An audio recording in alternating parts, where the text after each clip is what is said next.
1965 was a year of Motown magic, Stax power, and voices that shaped generations. When it's cold outside, I've got the money. Smokey Robinson made hearts ache with a tender tale of tears.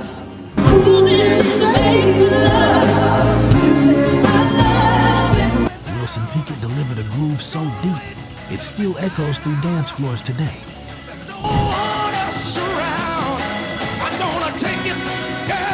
These are 15 legendary R&B songs turning 60 in 2025. Number 15, Seesaw by Covay, the playful bounce of heartbreak. Down, all around like a seesaw. Released on Atlantic in '65, Seesaw captured Covay at his slickest, caught between swagger and sorrow. Oh, your love is like a seesaw. While the Beatles ruled radio, Covay slipped into soul sets with this funky back and forth about a love that wouldn't stay steady. I reach out to the top out of sight. The changes. Legend says Steve Cropper laid down guitar on the track in one inspired session at Stax. And it shows. Those licks feel like chasing someone who's always just out of reach. Your love is like a seesaw. Picture a summer block party. Cold sodas, transistor radios, and couples two-stepping to that irresistible hook. Sometimes you love, sometimes you hate. Baby, I don't need no fun. The bounce in the bass, the drama in Don's voice, you couldn't help but sway. The song climbed to number 5 on the R&B charts and helped shape the blueprint for Southern Soul's playful grit. If you've ever loved someone who changed like the wind, this one hits home. And if you think that groove is good, just wait until the grit of what's next. Number 14, I'll Be Doggone by Marvin Gaye. When Motown got tough. I'll be doggone if you ain't a pretty thing. Released on Tamla in March 1965, Marvin Gaye took a turn from crooner to cool-headed heartbreaker.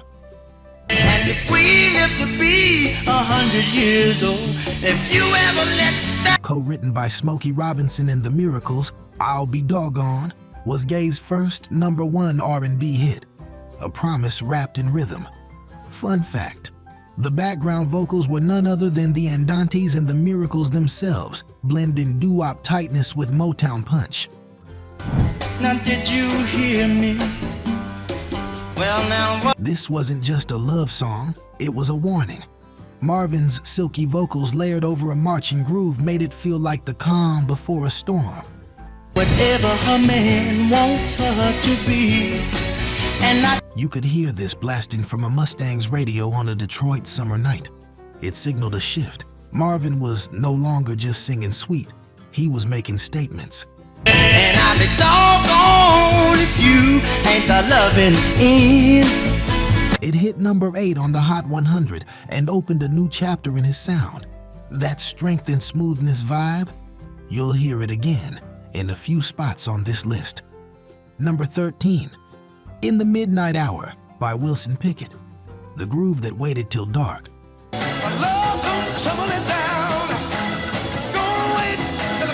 Recorded at Stax and released by Atlantic in June '65, Wilson Pickett's In the Midnight Hour became the definitive soul groove. Yes, I am. One more thing I want to say right here. Co-written with Steve Cropper, the song's rhythmic delay, a half-beat push, was so fresh, it literally changed how soul felt on the dance floor.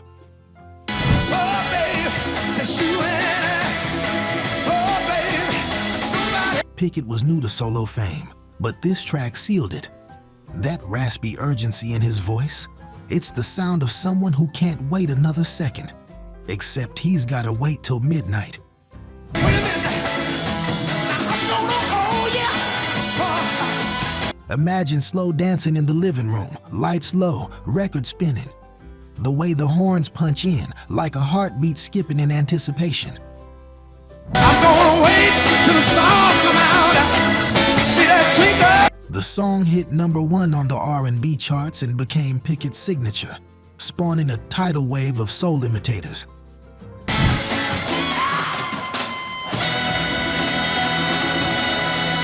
And if midnight had a sound, this would be it. But get ready, because next up is pure Motown heartache. Number 12, The Tracks of My Tears by Smokey Robinson and the Miracles, The Mask of a Broken Man.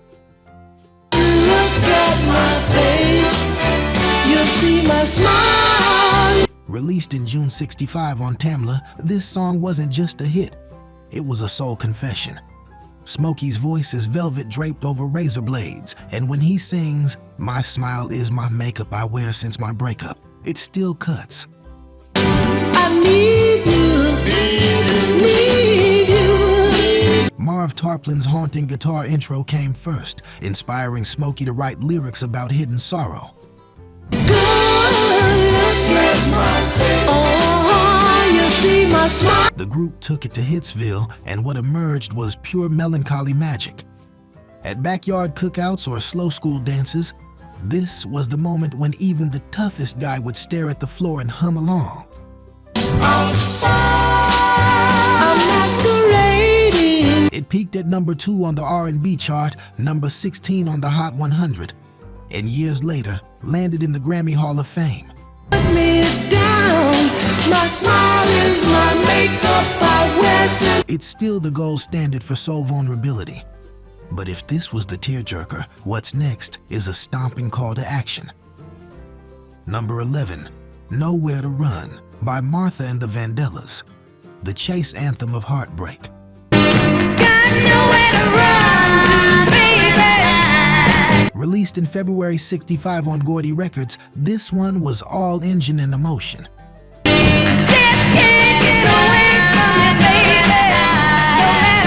With production from Holland Dozier Holland and that unforgettable baritone sax line, Nowhere to Run feels like being chased by your own heart.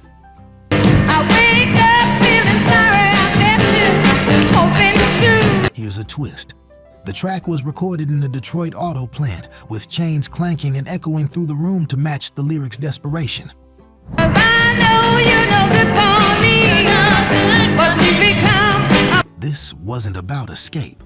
It was about being trapped in love, with no exit signs in sight. So deep inside me. Martha Reeves belts every word like she's sprinting through that factory. The song raced to number 5 on the R&B charts and became one of the most emotionally charged tracks in the Motown catalog.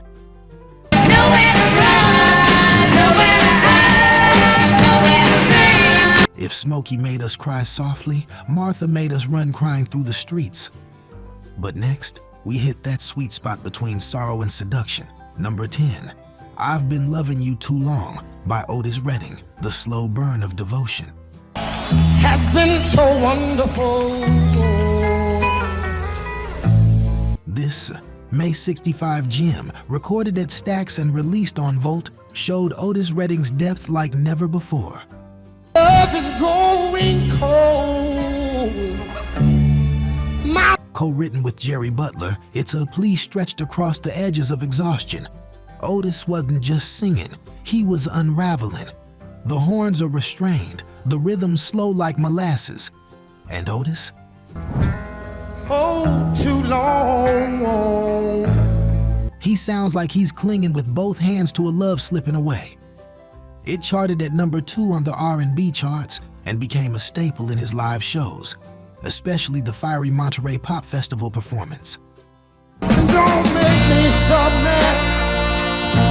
Oh, Put this on, and you're instantly transported to a Smokey juke joint, slow dancing with someone you're afraid to lose. yeah. Don't make me stop now, yeah. If you've ever tried holding on too long, this one's for you. But hang tight, because up next, we jump from devotion to pure attitude. Number 9, Papa's Got a Brand New Bag by James Brown, the birth of funk, live and direct. And can you play the thing? And you bang. August '65, King Records. James Brown didn't just release a hit, he birthed a genre.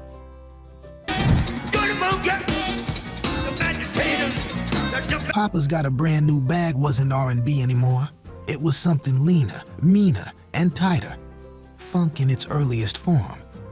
Brown cut it in one take, then sped up the tape, creating a kinetic jolt that redefined rhythm sections forever.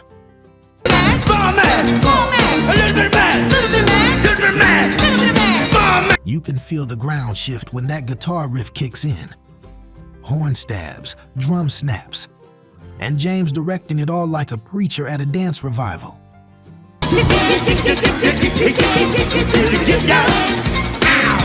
The track hit #1 R&B and crossed over to #8 pop, his first big mainstream crossover. It earned him a Grammy and rewrote the future of black music.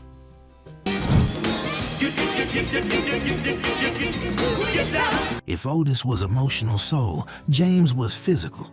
And if that wasn't bold enough, wait till you hear the sass coming next. #8, Don't Mess with Bill by the Marvelettes. Sweet vocals, tough message. Don't mess with Bill. No. Released in late '65, this Smokey Robinson-penned single put the Marvelettes right back on the map. One more time. Don't mess with Bill. It's gentle on the surface, Wanda Young's honeyed lead vocals glide, but the message, fierce. Every time he would apologize, I love. This was girl group soul with a backbone. Don't mess with Bill. 3 simple words, but when sung with that blend of grace and grit, they sounded like scripture. Bill. No, don't mess with Bill. It cracked the top 10 on both pop and R&B charts, proving the Marvelettes were more than Please Mr. Postman. They were grown now and letting you know. Apologize, I loved him more than before. You can picture this spinning in a diner jukebox, a couple side-eyeing each other across the table, lyrics hidden a little too close. And while this was a warning wrapped in harmony, next up comes Pure Joy on a backbeat from New Orleans. #7, Back in My Arms Again by the Supremes. Love reclaimed in perfect harmony. Right by my side, I got him. The Supremes were unstoppable in '65, and this hit, released in May, was their 5th straight #1. Produced by Holland Dozier Holland for Motown, it's the sound of a woman who knows what she wants and isn't afraid to sing it out. I got him back in my arms again, right by my side. Deanna Ross leads with crystal clarity, backed by Florence Ballard and Mary Wilson in that sweet, sweet Motown blend. The groove snaps, the tambourine shimmers, and the lyrics dance with confidence. That makes me stronger. Without him, I can't go on. The Supremes weren't just singing about getting their man back, they were the moment, defining womanhood in pop for a new generation. It's easy for a friend to say, let him go, when I'm the one who needs him so. Picture it on a transistor radio in a teenage girl's room, mirror in hand, hairbrush mic, feeling invincible. But just when you're basking in that glow, the next track brings heartbreak crashing back in. #6, I Can't Help Myself, Sugar Pie Honey Bunch by Four Tops. Love's Sweetest Surrender. I can't help myself. I love you and Released on Motown's subsidiary label, Soul, in April '65. This one's practically carved into the DNA of soul. in and out my life. You come and you go. Levi Stubbs sings like he's trying to resist, but the melody pulls him back in every time. Co-written by the mighty Holland Dozier Holland trio. Can't help myself. No, I can't help. The song went straight to #1 on the pop and R&B charts. It's not just catchy, it's magnetic. Wanna tell you I don't love you. Tell you that the Every time the chorus drops, it's a sugar rush. The horns swell, the bass walks, and you have to sing along.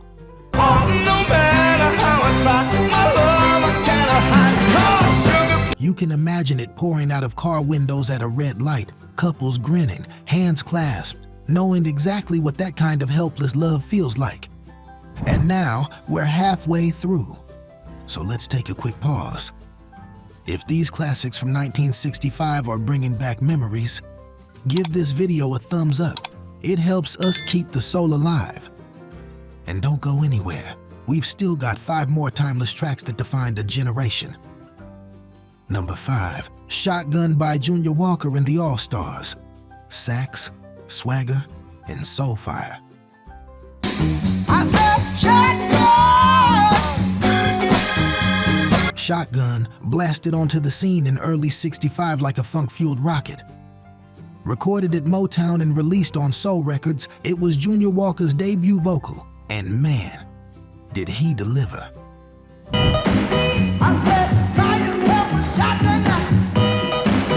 Legend has it, he only sang lead because the original vocalist didn't show up. That accident birthed one of the rawest voices in R&B. The saxophone is the lead instrument here, punchy, wild, unmistakable.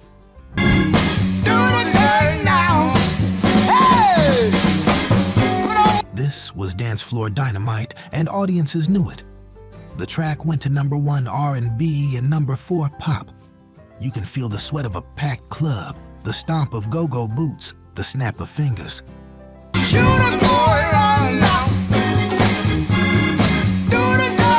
Walker wasn't crooning, he was calling you to move. And if Shotgun got you dancing, the next one will get you crying. Number 4, It's Growing by The Temptations, The Bloom of New Love. Like a snowball rolling down the side of a... Released in spring 1965 on Gordy, It's Growing came right after their breakout hit My Girl, and proved it wasn't a fluke. Smokey Robinson penned it, and David Ruffin sang it like the world was just starting to feel beautiful. It's growing like a rosebud. The track builds, literally. My love is growing, and so does the instrumentation. A gospel organ, dreamy backing vocals, and drums that sound like a heart learning to beat again. That it wasn't the day before. It reached number 3 R&B and top 20 on the pop charts, cementing The Temptations as voices for black love stories. You can picture someone writing these lyrics in a notebook during class, heart doodled in the corner, innocent, hopeful, eternal. My love for you just grows and grows. But not every love blooms. Some burn, and the next one burns bright. Number 3, A Lover's Concerto by The Toys. Classical meets doo-wop bliss. How gentle is the rain. Based on a melody from the 18th century composer Christian Petzold, this unlikely soul smash blended elegance with emotion.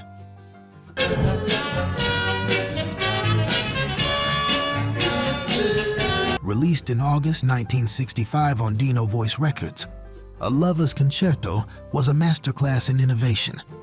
Barbara Harris's vocal floated above the shifting keys, while the beat bounced like a 1960s sock hop.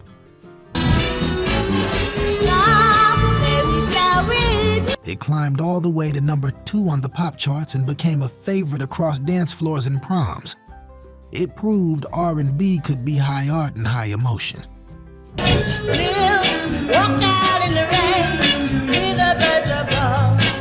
Classical soul? Yes, ma'am. But buckle up, because the next 2 tracks are soul at its most raw, real, and revolutionary. Number 2, We're Gonna Make It by Little Milton, the anthem of hope and resistance.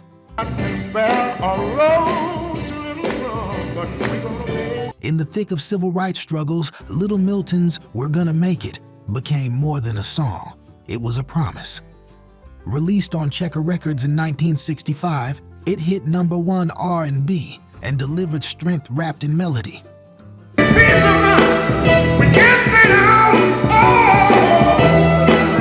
Milton's voice trembles with urgency, singing about bills, setbacks, and poverty. But the chorus soars, we're gonna make it. Not maybe, not someday, we will.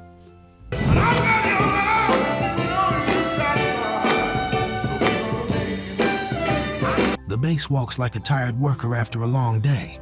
The horns sound like sunrise. You can picture families gathered around the radio, hearing these words and feeling less alone.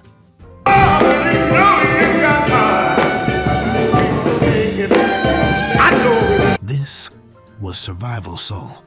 And in 1965, it was needed more than ever. But trust me, nothing will prepare you for what's coming at number one. Number one, Respect by Otis Redding, the demand that shook soul. What you want? What are you? Before Aretha made it iconic, Otis Redding delivered the original fire. Released on Volt Records in August 1965, Respect was a man's demand for dignity, in love, in life, in every sense. That's right. So it's honey, and I'm about to give you all of my... Otis growled and pleaded. The horns were tight, the groove unstoppable. This wasn't a request, it was a requirement. Cut It Stacks, the song showed Otis at his most urgent. That call and response, that clapping rhythm, it was electricity. I want you to do it. Let's give it to back when I get home. Hey, yeah. Though it only reached number 4 R&B and number 35 pop, it laid the foundation for Aretha's 1967 empowerment anthem. Without Otis, there would be no R-E-S-P-E-C-T. Hey, little girl, you're sweeter than honey. I'm about... And when you hear it today, it still hits like a soul thunderclap. From Motown magic to Stax fire, these tracks remind us why 1965 was a year like no other in soul. Thanks for joining us on this soul stroll through 60 years of unforgettable music. Subscribe to keep the groove alive and never miss our next stroll. Up next, 15 darkest secrets behind 70s R&B songs. Click it and let's keep the rhythm rolling.